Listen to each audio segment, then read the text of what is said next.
we love tillage in some ways, right? So tillage has good things about it, right? But there's some things when we use it aggressively or intensively, it can do bad things for our soils, right? Degrade our soils. So this is really kind of like, how do we form this kind of tillage compromise as far as having good soil, warming soils, aerating soils, getting a better seed bed, planting, about killing weeds in the zone, right? So if you want to go below the plow pan, break up the plow pan, increase drainage, and hopefully increase the rooting depth of your soils, you're going to need you want a big shank to kind of break that up, right?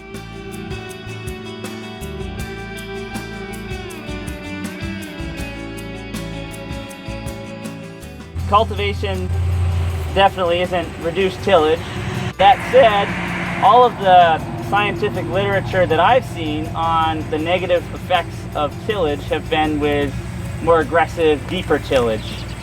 Presumably, only disturbing the top inch or so of soil isn't going to have as detrimental an effect as deeper tillage. The other thing is that with one pass, I killed over 95% of the weeds with this, and that got me through to harvest. One pass versus, 3 or 4 passes, I would consider that reduced tillage.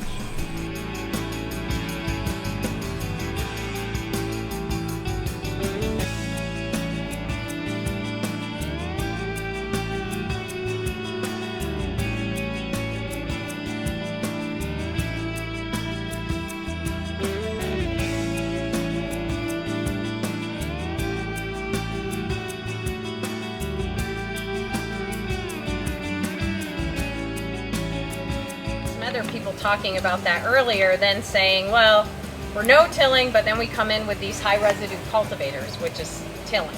But if you were full tillage, if you were moldboard plowing, disking, and then, sort of field finishing, and then planting, and then cultivating, that's really different than just a winter-killed cover crop. You're adding organic matter, you're breaking up the soil, biology, so on and so forth. No-till, and then one cultivation pass.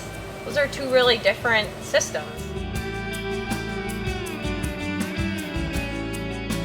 I would say 5 years of sod is really that kind of point at which you start to see the reduced populations of weeds. So one of the questions we get a lot of is, well, how do you terminate a sod in organic production that doesn't involve the use of a moldboard plow to get rid of it?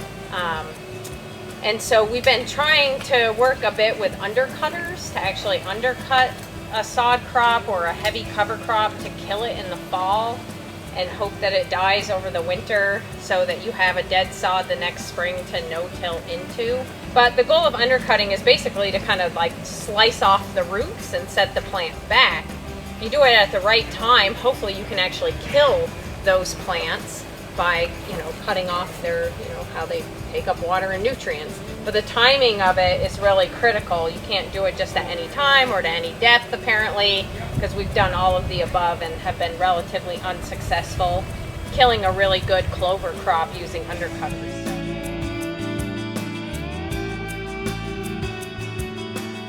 We live in a place that, sometimes requires some tillage, and I don't think you should feel bad about it. This is not Tillage Anonymous. It's just